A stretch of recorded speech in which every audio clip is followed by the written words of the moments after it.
సుమన్ టీవీలో మీ business promotions కోసం ఈ కింది నెంబర్ను సంప్రదించగలరు.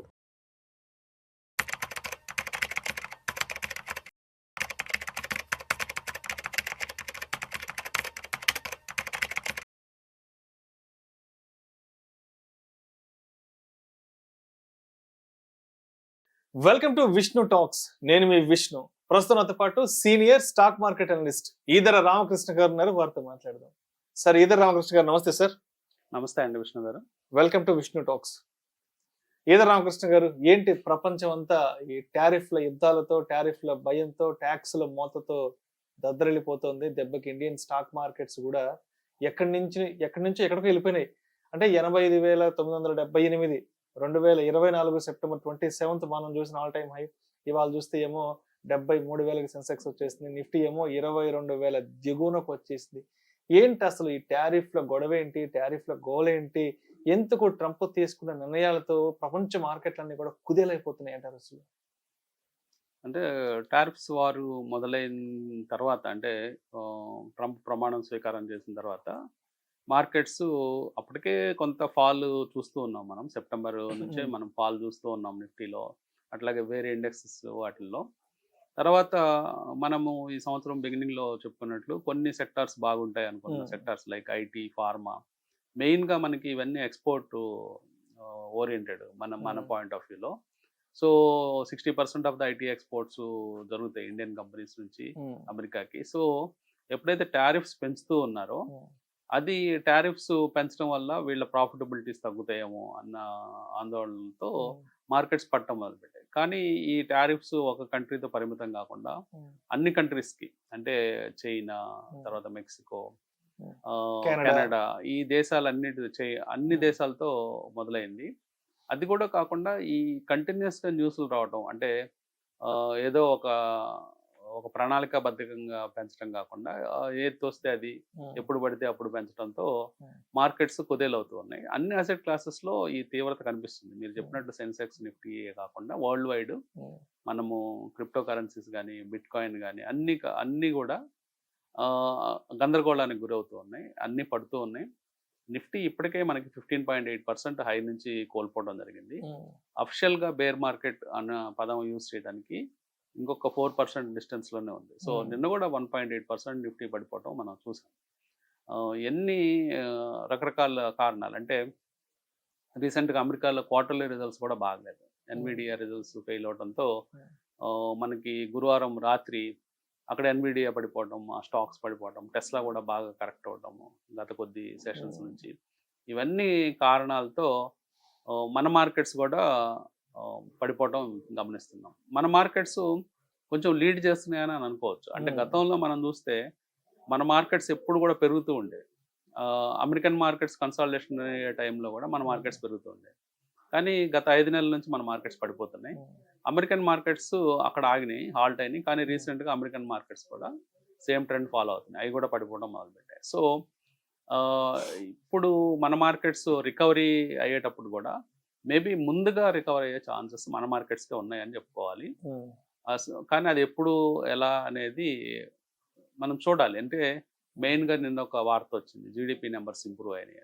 So quarterly GDP numbers December ఎండింగ్తో మనం చూస్తే ఆ క్వార్టర్తో 6.2% నెంబర్ రావడం జరిగింది. అది బాగా ఉత్సాహాన్ని ఇచ్చే అంశమే మార్కెట్కి. అది మార్కెట్ మండే ఎలా రియాక్ట్ అవుతుందో చూడాలి. అలాగే ఈ లేటెస్ట్ క్వార్టర్లో, జనవరి టు మనకి మార్చ్ క్వార్టర్లో కూడా జీడిపి నెంబరు గణనీయంగా పెరిగే ఛాన్స్ ఉంది. ఎందుకంటే కుంభమేళాలో చూస్తే భారీ స్పెండింగ్, అంటే కుంభమేళా కోసం జరిగిన స్పెండింగ్ చూస్తే డెఫినెట్గా జీడిపి నెంబర్ ఇంప్రూవ్ అవుతుందని ఎవరికైనా అర్థమవుతుంది. అట్లాగే మనకి ఓవరాల్గా రూరల్ కన్జంప్షన్ అనేది పెరిగిందని లేటెస్ట్ డేటాలో తెలుస్తుంది. 6% రూరల్ కన్జంప్షన్ పెరుగుతుంది అనేది. తర్వాత ఏప్రిల్ తర్వాత వచ్చే ట్యాక్స్ బెనిఫిట్స్తో అర్బన్ కన్జంప్షన్ కూడా పెరిగే ఛాన్స్ ఉంది. సో ఇవన్నీ అంశాలు మనం చూసినప్పుడు, అంటే మనకి ఇంకా ఫాల్ ఎక్కువ దూరంలో లేదు, అంటే ఫాల్ ఎండ్ అయ్యే ఛాన్సెస్ దగ్గరలోనే ఉందని అనిపిస్తుంది. అయితే ఇప్పుడు ఫిబ్రవరి 28 శుక్రవారం రోజున black Friday or blood bath Friday అంటున్నాం కదా. సో పర్టికులర్గా ఏ సెక్టర్స్ బాగా కుదేలైన, ఏ సెక్టర్స్ గల్లంతైన మార్కెట్ నిన్నటి మార్కెట్లో? ఇది అని కాదండి. అన్ని సెక్టార్స్ స్టాక్స్ పడిపోవటం మనం గమనిస్తున్నాం. కేవలం 1, 2 సెక్టార్స్‌లో స్ట్రెంత్ కనిపించింది. అంటే అంటే ఎక్కువగా వినిపిస్తున్నప్పుడు బ్యాంకింగ్ అండ్ ఐటీ. బ్యాంకింగ్ అంటే బ్యాంకింగ్‌లో ఐటీ కూడా పడిపోయినాయి. ఐటీ. నిన్న ఐటీ కూడా బాగా పడిపోయినాయి. కేవలం సర్వైవ్ అయిన సెక్టార్స్ కనుక మనం చూస్తే ఫైనాన్షియల్స్ కొన్ని, అట్లాగే బ్యాంకింగ్‌లో ప్రైవేట్ సెక్టార్ మాత్రం. ప్రైవేట్ సెక్టర్ అవును. So private sector banks HDFC bank, ICICI bank నామమాత్రంగా కోలుకున్నాయి. నామమాత్రంగా పడ్డాయి. లేదా కొన్ని పాజిటివ్‌గా ట్రేడ్ అయినాయి. అలాగే శ్రీరామ్ ఫైనాన్స్, మణప్పురం, అలాగే ముత్తూట్‌కి కొత్తగా 115 బ్రాంచ్‌లకి అప్రూవల్ ఆర్‌బీఐ నుంచి రావటం. ఇలాంటి అంశాలతో కొన్ని ఫైనాన్షియల్స్ కంపెనీస్, అట్లాగే బ్యాంకింగ్‌లో ప్రైవేట్ సెక్టార్ బ్యాంక్స్ ఇట్లాంటివి మాత్రమే కొంత పాజిటివ్‌నెస్ చూపించాయి గానీ పిఎస్యు బాగా అన్నీ ఇంకా పిఎస్యూస్, ఐటీ, ఆయిల్ ఇవన్నీ చాలా వర్స్ట్ పర్ఫార్మర్స్‌గా ఉన్నాయి. ఇంకా సెక్టార్స్ వైజ్‌గా చూస్తే అంటే ఇప్పుడు దాకా ఈ ఇయర్‌లో పర్ఫార్మెన్స్‌ని చూస్తే ఇయర్ టు డేట్ అంటే జనవరి 1 నుంచి ఈ ఫిబ్రవరి 28 దాకా లాస్ట్ 2 మంత్స్‌లో పర్ఫార్మెన్స్‌ని చూస్తే కేవలం ఒక 4, 5 సెక్టార్లు మాత్రమే సర్వైవ్ అయ్యాయి. సర్వైవ్ అయ్యాయి అంటే 1 or 2 ఇండెక్స్ లెవెల్‌లో నేను చెప్తున్నాను. అంటే స్టాక్స్ లెవెల్‌లో మీకు 8-10% పడిపోయి ఉండొచ్చు. ఇండెక్స్ లెవెల్‌లో 1-2% మాత్రమే ఇండెక్స్‌లు అంటే లార్జ్ క్యాప్‌లు ఉంటాయి కాబట్టి ఇండెక్స్‌లో 1-2% మాత్రమే ఫాలో అయిన సెక్టార్స్ కనుక చూస్తే మెయిన్‌గా ప్రైవేట్ బ్యాంక్స్, అట్లాగే హెల్త్ కేర్ రంగం, అలాగే ఫార్మా, ఇట్లాంటి ఫైనాన్షియల్స్ ఇలాంటి కొద్ది సెక్టార్స్ మాత్రమే సర్వైవ్ అయినాయి. మిగతా అన్ని సెక్టార్స్ కనీసం తక్కువలో తక్కువ 20% ఫాలో అవడం మనం చూసాం. అండ్ మిగతా ఏషియన్ కంట్రీస్ మార్కెట్స్ పరిస్థితి ఏంది? ఇప్పుడు హాంకాంగ్, షాంఘై, టోక్యో ఈ మార్కెట్స్ లో ప్రస్తుతం జర్నీ ఎలా ఉంది అసలు అక్కడ? అంటే హ్యాంగ్సంగ్ రీసెంట్గా ఒక డబుల్ టాప్ ఫార్మేషన్ చేసిందండి. అంటే ఇంటర్మీడియట్ డబుల్ టాప్ అంటాము. అంటే మరీ హై, ఆల్ టైమ్ హై కాదు. అంటే రీసెంట్గా కొంత ఎఫ్ఐఎస్ మనీ, అంటే ఇండియా నుంచి ఎఫ్ఐఎస్ మనీ భారీగా తరలిపోతూ ఉంది. ఆ ఎఫ్ఐఎస్ మనీ కొంత చైనా వెళ్తుందని మనకు అర్థం అవుతుంది. అంటే చైనాలో వాళ్ళు ఇన్వెస్ట్మెంట్స్ చేస్తున్నారు, ఎందుకంటే వాల్యుయేషన్స్ అట్రాక్టివ్గా ఉన్నాయి కాబట్టి. ఇండియాలో వాల్యుయేషన్స్ కొంచెం ఎక్స్ట్రీమ్కి వెళ్ళినాయి. అంటే పర్టికులర్గా స్మాల్ క్యాప్, మిడ్ క్యాప్ స్టాక్స్లో మనము ఈజీగా 50 పిఈ రేషియోలు, 100 పిఈ రేషియోలు చూసిన టైము, అలాంటి టైం నుంచి అంటే లార్జ్ క్యాప్స్ కొంచెం రీజనబుల్ వాల్యుయేషన్స్ 20 నుంచి 30 రేంజెస్లో ఉన్నాయి, కొన్ని 40 పిఈ రేషియోస్ ఉన్నాయి. స్టిల్ గ్లోబల్గా చూసినప్పుడు అంటే అన్ని దేశాలను కంపేర్ చేసినప్పుడు ఇండియాలో ఉన్న పిఈ రేషియోస్ చాలా హై పిఈ రేషియోస్లో ఉన్నాయి. అంటే ప్రైస్ టు ఎర్నింగ్స్ చాలా ఎక్కువగా ఉండటం వల్ల అంటే సో వాల్యూ ఎక్కడుంది, చీప్గా ఎక్కడ దొరుకుతుంది అని చెప్పేసినప్పుడు చైనీస్ మార్కెట్ కొంచెం చీప్గా దొరుకుతుంది. చాలా సంవత్సరాల నుంచి స్తబ్దుగా ఉంది. ఈవెన్ వాళ్ళు హ్యాంగ్సెంగ్ మార్కెట్స్ 2008లో ఫామ్ చేసిన హైని ఇంకా క్రాస్ చేయలేకపోయింది. సో అప్పటి నుంచి ఉన్న గ్రోత్ అంతా కూడా అంటే అప్పటి నుంచి యాడ్ అయిన నెంబర్స్, సర్వైవ్ అయిన కంపెనీస్ అన్నింటిలో కూడా వాల్యూ డెఫినెట్గా స్టోర్ అయి ఉంటుంది. సో ఎఫ్ఐఐ పాయింట్ ఆఫ్ వ్యూలో చూసినప్పుడు ఇండియా కంటే చైనా అనేది రాబోయే కొద్ది సంవత్సరాలకి బెటర్ మార్కెట్ అనే ఉద్దేశంతో కొంతమంది అక్కడికి తరలి వెళ్తుంది. అట్ ద సేమ్ టైం ఇండియాలో చూస్తే ఎఫ్ఐఎస్ గత 5 నెలల్లో దాదాపుగా ఒక $25 బిలియన్ మొత్తాన్ని అమ్మటం జరిగింది. అంటే $25 బిలియన్ అమ్మితే జరిగిన పరిణామం ఏంటంటే మార్కెట్లో వాళ్ళకి 930 బిలియన్ల స్టాక్స్ ఉన్నాయి ఇండియన్ మార్కెట్లో ఎఫ్ఐఎస్కి. కేవలం కొద్ది మంది ఎఫ్ఐఎస్ ఒక 25 బిలియన్లు క్యాష్ అవుట్ చేసుకోవడం వల్ల వాళ్ళ ఆస్తులే $720 బిలియన్ కరిగిపోయినాయి. అంటే ఇదేంటంటే ఈ నెంబర్స్ చూసినప్పుడు మనకి మార్కెట్ క్యాప్ ఇంత ఎవాపరేట్ అయిపోయిందని చెప్పుకుంటూ ఉంటాం. ఈ రోజు 8 లక్షల కోట్లు పోయింది, 5 లక్షల కోట్లు, అది పోయింది ఎక్కడికి పోయింది అనేది, అది మార్కెట్లో పోవటం అంటే జేబులోంచి పోవటం కాదు. అది మన ఆస్తుల విలువ తగ్గుముఖం పట్టడం, లేదా మన ఆస్తులు లేకుండా అంటే ఈ రోజు మనం లిక్విడేట్ చేసుకుంటే ఎంత ఆస్తి వస్తుంది అనేది, ఎంత డబ్బులు వస్తాయి అనేది అని చెప్పడం, వాల్యుయేషన్స్ తగ్గుతాయి, వాల్యుయేషన్స్ తగ్గిపోతాయి. అంటే ఒక ₹1,00,00,000 ఉన్నది ఒక 40 లక్షలకు 60 లక్షలకు ఆ రేంజ్ వాల్యుయేషన్ డౌన్ అవుతుంది. ఇక్కడ వరింగ్ పాయింట్ ఏంటంటే కేవలం ఒక $25 బిలియన్ స్టాక్ అమ్మితే $200 బిలియన్ వాల్యూ కరిగిపోయింది. సో అది అంటే మన మార్కెట్స్ ఇంకా పుంజుకోవాల్సిన అవసరం ఉంది. ఇంకా డెఫినెట్గా మనము బెటర్గా అంటే ఎల్ఐసి లాంటి ఇన్స్టిట్యూషన్స్ కానీ, డొమెస్టిక్ ఇన్స్టిట్యూషన్స్, రిటైలర్స్ ఆ రేంజ్లో బయింగ్ లేదా అనిపిస్తూ ఉంది.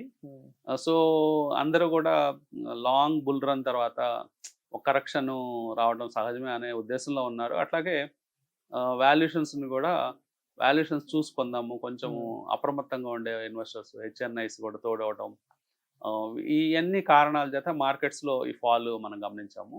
అందరికంటే స్మార్టెస్ట్ గ్రూప్ ఎవరంటే ఈ టైంలో అంటే మనం లాస్ట్ 2 years జరిగింది అబ్జర్వ్ చేస్తే ప్రమోటర్స్ అని చెప్పుకోవచ్చు.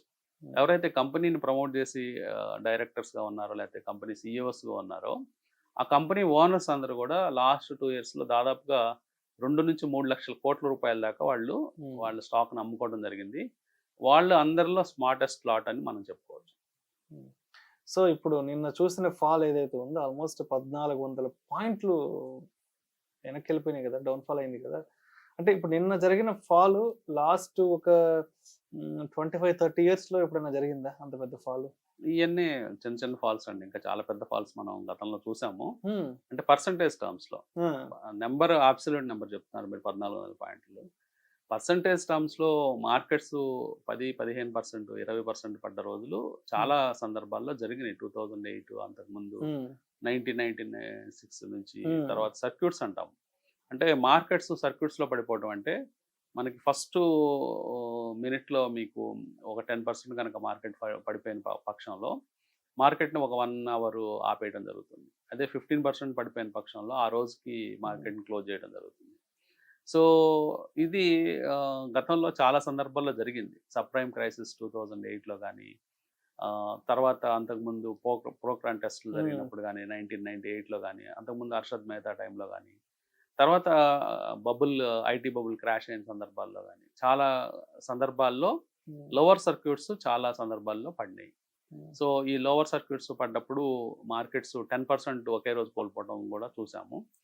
ఇంకా సబ్ ప్రైమ్ వర్స్ట్ అయిపోయే టైంలో 2009లో మనం చూస్తే కంటిన్యూస్గా 3-4 days కూడా లోవర్ సర్క్యూట్లు పడిపోయినాయి. అంటే ఇండెక్స్లు అప్పట్లో నిఫ్టీ 4,500 ఉన్న నిఫ్టీ ఒక షార్ట్ టైంలో అంటే 2250 దాకా రావడం జరిగింది.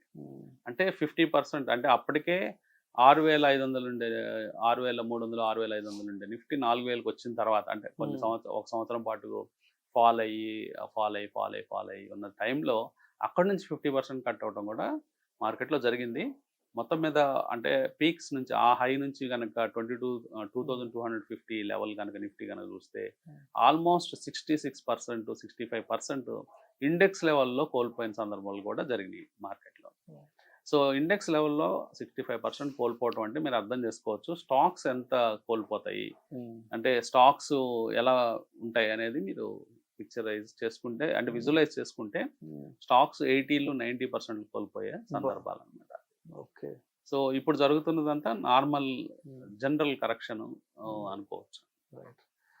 సో ఇప్పుడు ఈ 2020-21లో విపరీతంగా మార్కెట్లోకి ఎంటర్ అయిపోయినారు.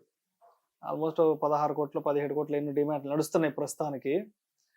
అయితే అంటే మార్కెట్ గురించి ఏమీ తెలియకుండా స్టాక్ మార్కెట్లో డబ్బులు పెడితే లక్షలు వచ్చేస్తాయి, కోట్లు వచ్చేస్తాయి అనుకొని గత 2-3 సంవత్సరాల ర్యాలీని చూసి చాలామంది యంగ్స్టర్స్ మార్కెట్లోకి ఎంటర్ అయిపోయారు. అంటే 25 నుంచి 30 సంవత్సరాల ఏజ్ గ్రూప్ వాళ్ళు లాస్ట్ 2-3 సంవత్సరాల ర్యాలీని చూసి ఎంటర్ అయిపోయారు. ఇప్పుడు వాళ్ళ పరిస్థితి ఏంటి అసలు? అంటే చాలా మంది స్ట్రక్ అవుతారండి మార్కెట్లో. ఇప్పుడు అంటే ఫర్ ఎగ్జాంపుల్ మీరు అన్నట్లు చాలా మంది ఎంటర్ అయ్యారు అన్నారు. ఇప్పుడు ఏజ్ గ్రూప్స్ మనం డివైడ్ చేస్తే లెస్ దాన్ 30 years అంటే 30 సంవత్సరాల కంటే తక్కువ ఏజ్ ఉన్న వాళ్ళు మార్కెట్లో 50% ఉన్నారు. సో వీళ్ళందరూ రకరకాల ఇంట్రెస్ట్లతో మార్కెట్లోకి వచ్చిన వాళ్ళు. కొంతమంది లాంగ్ టర్మ్ ఇన్వెస్టింగ్ అని, కొంతమంది ట్రేడింగ్ అని చెప్పేసి, తర్వాత స్వింగ్ ట్రేడింగ్, మొమెంటమ్ ట్రేడింగ్ ఇట్లా చేద్దామని వచ్చి, కొంతమంది ఇంట్రాడే ట్రేడింగ్ చేద్దామని వచ్చిన వాళ్ళు, కొంతమంది ప్యూర్గా ట్రేడింగ్ ఇండెక్స్ బేస్డ్ ట్రేడింగ్ చేద్దామని రకరకాల కేటగిరీస్లో వీళ్ళందరినీ చూడొచ్చు. మెయిన్గా వీళ్ళు మార్కెట్ని అంటే తప్పుగా అర్థం చేసుకుంటారండి. అంటే మార్కెట్లో ఎప్పుడైతే ఈజీ మనీ అనుకుంటారో అది ఈజీ కాదని ఇప్పుడు ఇలాంటి సందర్భాల్లో తెలుస్తుంది. ఎట్లా ఈజీ కాదంటే చాలామంది ఏం చేస్తుంటారంటే పర్సనల్ లోన్స్ తీసుకొని అప్పు చేసి ఆ పర్సనల్ లోన్ మీద మళ్ళీ స్టాక్ బ్రోకర్ దగ్గర ప్లెడ్జ్ పెట్టి ఆ ప్లెడ్జ్ పెట్టిన మనీతో వాళ్ళు ఏం చేస్తారంటే ఎంటీఎఫ్ అనే ఒక స్కీమ్ ఉంది. అంటే మార్జిన్ ట్రేడింగ్ ఫండింగ్ అని, మార్జిన్ ట్రేడ్ ఫండింగ్ అని, దాని ద్వారా ఇంకొక 10 లక్షలు అప్పు చేసి అంటే మొత్తం 15 లక్షలు అప్పే. అంటే 5 లక్షలేమో బయట అప్పు చేస్తారు పర్సనల్ లోన్ కింద, ఒక 10 లక్షలేమో బ్రోకరు లోన్ ఇస్తాడు, మొత్తం అప్పుగా ఉంటుంది. ఎప్పుడైతే మార్కెట్స్ ఇట్లాంటి కరెక్షన్ టైమ్స్లో ఉంటాయో మనకి 25-30% మిడ్ క్యాప్ స్మాల్ క్యాప్స్లో ఇండెక్స్ల పరంగానే లాస్ అయింది. అంటే స్టాక్స్ ఇంకా 40లు 50% కూడా పోతాయి. ఇలాంటి టైంలో మార్జిన్ ట్రేడ్ ఫండ్ చేసినప్పుడు ఏమవుతుందంటే ఈ స్టాక్స్ ఎప్పుడైతే వాళ్ళ పోర్ట్ఫోలియో 15 లక్షల పోర్ట్ఫోలియో 10 లక్షలకు వస్తుందో వెంటనే ఎంటీఎఫ్ ఎవరైతే అప్పిస్తారో ఆ బ్రోకింగ్ కంపెనీ వాళ్ళ షేర్స్ అన్నీ కూడా తీసేస్తారు. అంటే వాళ్ళ 10 లక్షలు సేవ్ చేసుకోవడానికి మొత్తం కట్ చేసి అంటే అకౌంట్ జీరో అయిపోతుంది. అంటే ఈ పర్సనల్ లోన్ మాత్రమే మిగులుతుంది వాళ్ళకి. అంటే మిగలటం అంటే ఐ మీన్ అప్పుగా మిగులుతుంది. దానికి ఈఎంఐస్ కట్టుకోవాల్సిన పరిస్థితి ఏర్పడుతుంది. కాబట్టి కొన్ని విషయాలు తెలియక అంటే లేవరేజ్ తీసుకోకూడదు, లేవరేజ్ తీసుకొని చేయకూడదు, అలాంటి మాటలన్నీ కూడా బుల్ మార్కెట్లో అర్థం కావు ఎంత చెప్పినా. ఎందుకంటే ఈజీగా డబ్బు వస్తుంది. మన కొలీగ్ సంపాదిస్తున్నాడు, లేకపోతే మన ఫ్రెండ్ సంపాదిస్తున్నాడు. జస్ట్ అప్పు తెచ్చి పెట్టినా కానీ 10 లక్షలు పెడితే 1,00,000 వస్తుంది నెల. అట్లాంటివన్నీ కూడా ఎక్కువగా అందరూ అట్రాక్ట్ అయిపోతారు అలాంటి సిచ్యువేషన్స్కి. అట్రాక్ట్ అయిపోయి అందరూ అప్పులు తెచ్చి చేయడంతో ఆ అప్పులు తీర్చలేక లేకపోతే స్టాక్స్ పడిపోయినప్పుడు అమౌంట్స్ అన్ని జీరోలు అయిపోవడం ఇవన్నీ మనం గమనిస్తూ ఉంటాము. ఎక్కువ మంది సఫర్ అయ్యేది నాలెడ్జ్ లేని వాళ్ళండి. అంటే మార్కెట్లో ప్రాపర్ నాలెడ్జ్ లేకుండా యాక్ట్ చేసే వాళ్ళందరికీ ఈ ఇబ్బందులు ఈ ఫ్రెండ్స్ రికమెండేషన్స్ మీద స్టాకులు పిక్ చేసుకోవడం. అంటే ఇప్పుడు మార్కెట్లో ఏం జరుగుతుందంటే ఫాల్ అప్పుడు మార్కెట్స్ చాలా సెక్యులర్గా ఉంటాయండి. అంటే అన్నీ పడతాయి. మంచి స్టాక్ పడుతుంది, చెడ్డ స్టాక్ పడుతుంది. ఇప్పుడు ఇలాంటి సినారియోలు అన్నీ పడతాయి. కానీ ఎప్పుడు మంచి స్టాక్ అని తెలుస్తుందంటే మార్కెట్స్ మళ్ళీ రైజ్ అవుతున్నప్పుడు కొన్ని స్టాక్స్ రైజ్ అవుతాయి, కొన్ని అక్కడ ఆగిపోతాయి, కొన్ని ఎప్పటికీ రావు, ఇంకా ఎప్పటికీ పైకి రావు. అక్కడ మంచి స్టాక్ ఏంటి చెడ్డ స్టాక్ అనేది అర్థమవుతుంది. అది కేవలం ఏంటంటే ఎక్స్పీరియన్స్తో తెలుస్తుంది. సో ఎక్స్పీరియన్స్ లేని పక్షంలో ఏమవుతుందంటే ప్రతి స్టాకు మంచి స్టాకే కనిపిస్తుంది ఫస్ట్ ర్యాలీస్. బుల్ మార్కెట్స్లో ఏం జరుగుతుందంటే ఆపరేటర్స్ కూడా అన్ని స్టాక్స్ని వాళ్ళ స్వలాభం కోసం పెంచుతూ పోతారు. ఎక్కడో చోట వాళ్ళు అన్లోడ్ చేసుకొని వెళ్ళిపోతారు. సో అలాంటి టైంలో ప్రతి స్టాక్ పెరుగుతుంది, ప్రతి స్టాక్ బాగున్నట్టే ఉంటుంది, ప్రతి స్టాక్కి ఆర్డర్ వస్తున్నట్టే ఉంటుంది, అంతా అన్నీ బాగున్నట్టే ఉంటాయి. పడిపోయినప్పుడు ఏమవుతుందంటే వీళ్ళు ఏమనుకుంటారంటే అన్ని స్టాక్స్ పడిపోయినాయి కదా, నా స్టాకు పడిపోయింది, పక్కన వాళ్ళ స్టాకు పడిపోయింది అనుకుంటారు. కానీ మళ్ళీ నెక్స్ట్ ర్యాలీ జరిగినప్పుడు కేవలం కొన్ని స్టాక్స్ మాత్రమే పెరుగుతాయి, కొన్నిటికి ఎప్పటికీ కిందే ఉండిపోతాయి. అంటే ఆ స్టాక్స్ పెరగకుండా ఇంకా తగ్గుతూనే ఉంటాయి. అంటే కొన్ని స్టాక్స్ ఎలా ఉంటాయంటే మార్కెట్ పెరుగుతున్నప్పుడు అవి కూడా ర్యాలీ తీసుకుని మార్కెట్ తో పాటు పరిగెడతాయి.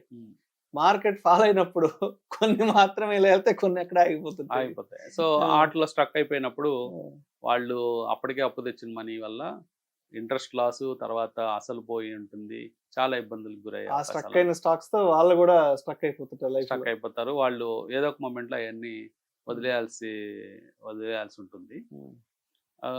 అందుకనే జేపీ మోర్గాన్ ఒక సందర్భంలో బాగా కోట్ చేస్తారు. అంటే చాలా అర్థం ఉంటుంది కొటేషన్లో.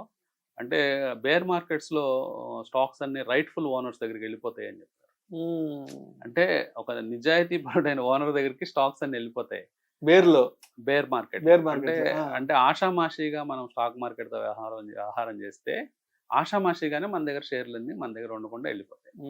అదే మళ్ళీ మనం బుల్ మార్కెట్ వచ్చినప్పుడు మనం చూస్తే అరే మనం కొన్న షేర్లు మళ్ళీ పెరిగినాయి కదా, అప్పుడు మనం ఉంచుకోలేకపోయామనే బాధ కలుగుతుంది. కానీ ఈ బాధకు కారణం ఏంటంటే అదనమాట. అంటే రైట్ఫుల్ ఓనర్స్ దగ్గరికి వెళ్ళిపోతాయి. కెపాసిటీ లేని వాళ్ళకి కరెక్ట్ డబ్బు లేకుండా, రైట్ఫుల్ మనీ లేకుండా ఉన్న వాళ్ళకి ఇబ్బందులు ఎదురవుతాయి. సో ఏంటైతే మొత్తానికి మార్కెట్లు అసలు అంటే ఎప్పటికీ నిలదొక్కునే అవకాశం ఉంది? నిలదొక్కునే సంకేతాలు ఏమైనా కనిపిస్తున్నాయా? And support and resistance levels ఎక్కడ దాకా ఉన్నాయి అసలు? స్టాక్ మార్కెట్లో మీరు అబ్జర్వ్ చేస్తే 1996 తర్వాత వర్స్ట్ టైం అండి. అంటే మనం ఇప్పుడు వర్స్ట్ టైంలో ఉన్నాం. అంటే మార్కెట్ ఫాల్ పరంగా చూస్తే 5 months ఫాల్ అనేది ఓన్లీ 1996లో చూసాము. తర్వాత మళ్ళీ ఇప్పుడు చూస్తున్నాం 2025లో. అంటే 5 నెలలు వరుసగా పడిపోవడం. ఈ వరుసగా పడిపోయే తరుణంలో ఈ ఫిబ్రవరిలో ఇంకా విచిత్రం ఏంటంటే అది నేను కూడా చూడలేదు ఇన్ని సంవత్సరాల ఎక్స్పీరియన్స్లో. ఒకే మంత్ కేవలం 2 గ్రీన్ క్యాండిల్స్. అంటే అన్ని క్యాండిల్స్ రెడ్గా ఉంటాయి. కేవలం రెండు అంటే రెడ్ అంటే ఐ మీన్ అట్లా చెప్పకూడదు. అంటే రెండు రోజులు మాత్రమే మార్కెట్ పెరిగిన సందర్భాలు ఫిబ్రవరి 2025లో చూసాం. మిగతా అన్ని రోజులు అంటే ఆల్మోస్ట్ 18 రోజులు 18 సెషన్స్ నెగిటివ్గా అంటే క్లోజ్ అయిపోయింది మార్కెట్.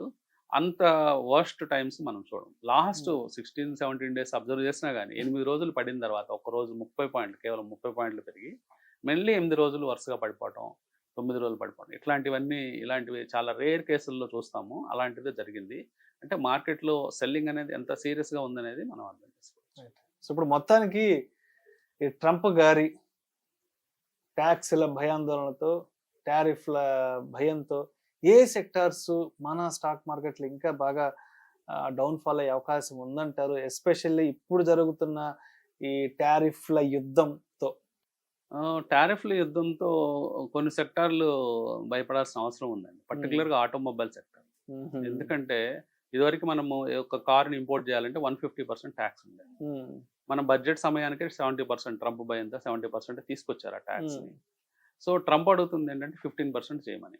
అబ్బో, 15. మొత్తం డిమాండ్ అంతా వాళ్ళదే. సో 15% కనుక చేసినట్లయితే ఆటోమొబైల్స్ అనేవి డంప్ అయిపోతాయి ఇండియాలో. అమెరికా నుంచి అమెరికన్ మ్యానుఫ్యాక్చరర్స్ అందరూ ఇండియాలోకి ఎంటర్ అయిపోతారు.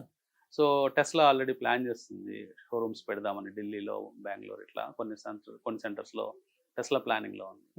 సో నిజంగా 15% కనుక చేస్తే ఆటోమొబైల్ ఇండస్ట్రీ ప్రశ్నార్థకంగా మారుతుంది. ఎందుకంటే అది నిజంగా అంటే మన ఇండియన్ గవర్నమెంట్ చేస్తుందా లేదా అనేది తెలియదు, చేయకపోవచ్చు బహుశా. కానీ అంతంత సివియర్గా ఉన్నాయండి ప్రెషర్స్ పైనుంచి. అంటే ఈక్వల్గా వాళ్ళతో కంపీట్ చేయాలి, వాళ్ళు ఎంత ట్యాక్స్ వేస్తున్నారో మీరు కూడా అంతే చేయాలి. రెసిప్రోకల్ ట్యాక్సెస్ అంటారు. అంటే మీరు మాకెంత చేస్తారో మేము కూడా అంతే చేస్తామంటారు.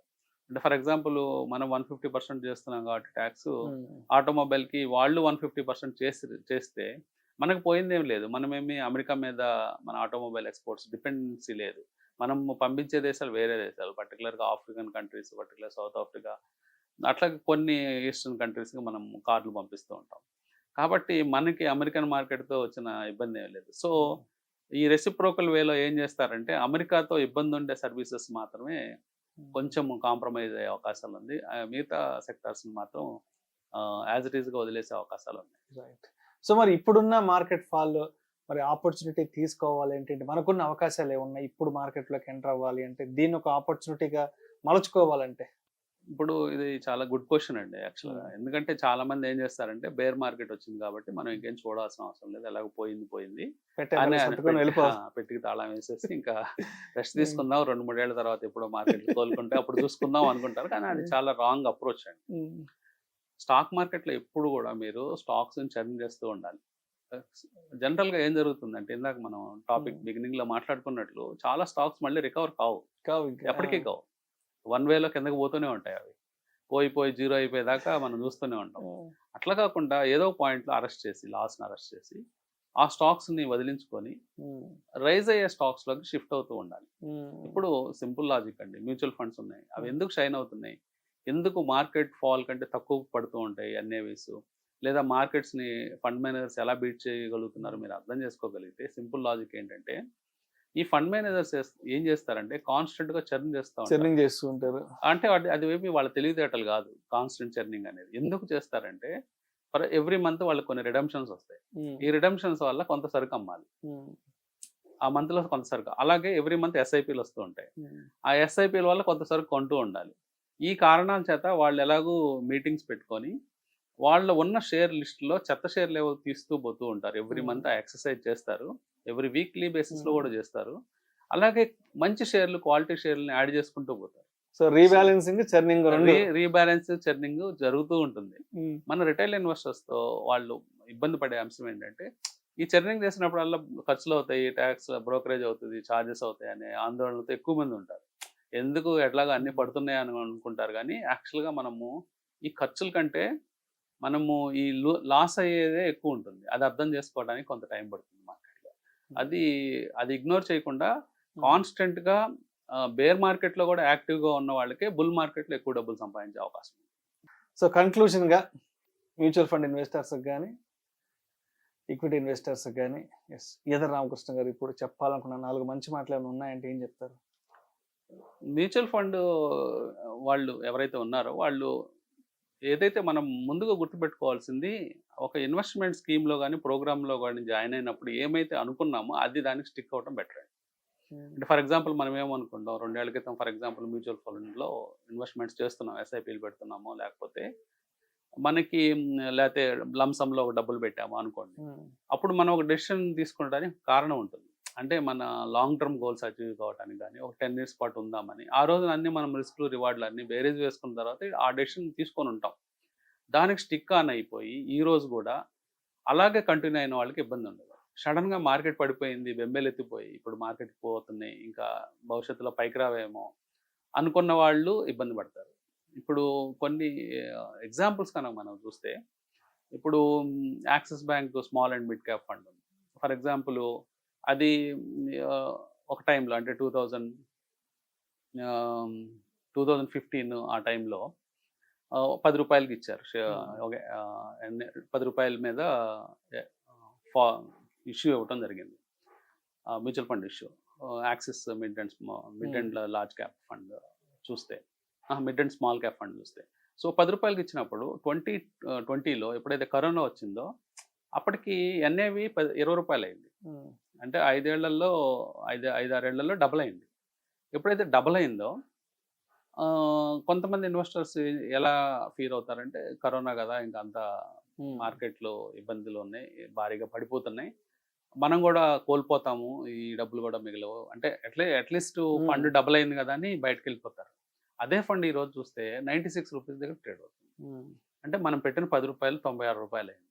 సో మనము రాంగ్ టైం అంటే ఒక టైంలో ఏదో ఒక 4 రోజులు నిద్ర పట్టలేదనో లేకపోతే ఇలాంటి కారణాల చేత మనము ఫండ్స్లోంచి మ్యూచువల్ ఫండ్స్లోంచి బయటకు వెళ్ళిపోతే లాంగ్ టర్మ్లో వచ్చే రిటర్న్స్ మనకి రావు. మెయిన్గా మనము ఒక ఫండ్ మేనేజర్ మీదో లేకపోతే ఒక మ్యూచువల్ ఫండ్లోనో మనం ఇన్వెస్ట్ చేసినప్పుడు ఫండ్ని నమ్ముకోవాలి.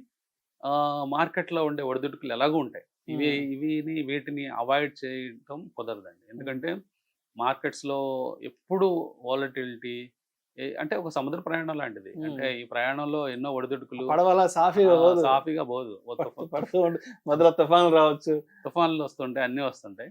కాబట్టి మన టెక్నాలజీ పెరిగింది, మంచి షిప్స్ మంచి జరుగుతున్నాయి కాబట్టి ఇప్పుడు ఇంకా సేఫ్ జర్నీయే ఉంటుంది.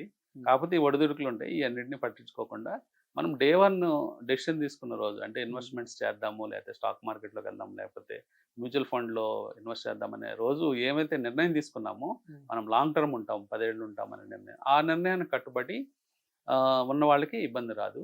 కేవలం షార్ట్ టర్మ్లో అంటే మనల్ని మనం మోసం చేసుకుంటూ షార్ట్ టర్మ్ గెయిన్స్ కోసం వచ్చి 1 ఇయర్లో కొట్టేద్దామని అనుకున్న వాళ్ళకి ఇబ్బందులు వస్తాయి. వాళ్ళు ఏంటంటే షార్ట్ టర్మ్ మనీ తెస్తారు కాబట్టి ఆ మనీ ప్రెషర్ కూడా కొంత ఉంటుంది. కాబట్టి ఇది వాళ్ళు గుర్తుపెట్టుకో. Thank you sir, thank you so much. Thank you.